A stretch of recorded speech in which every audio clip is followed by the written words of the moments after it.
Guys problem number 77 को देखिएगा। आपसे कह रहा for the uniform circular motion does the direction of centripetal acceleration, centripetal acceleration की डायरेक्शन जो है वो डिपेंड करती है upon the sense of rotation.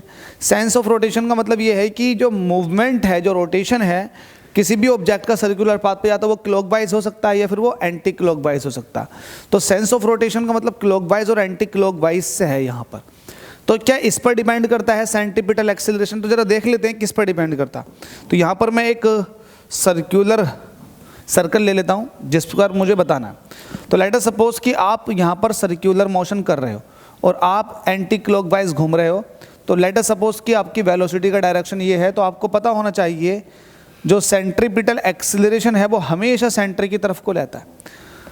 तो अगर आप एंटी क्लॉकवाइज घूम रहे हैं और यहाँ पर भी हैं, तो आपका जो डायरेक्शन होगा सेंट्रीपिटल एक्सीलरेशन का ईच एंड एवरी पॉइंट पर वो सेंटर की तरफ को ही होगा, हमेशा सेंटर की तरफ को होता है।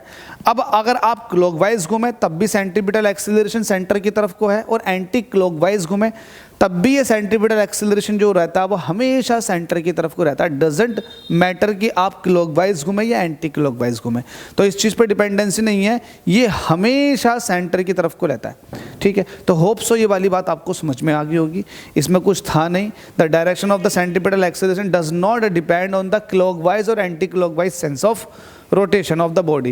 It always acts along the radius towards the center of the circle. हमेशा सर्कल के सेंटर की तरफ को लगता है along the radius। तो बस टफ नहीं है, इजी है। अगली प्रॉब्लम में मुलाकात करता हूँ।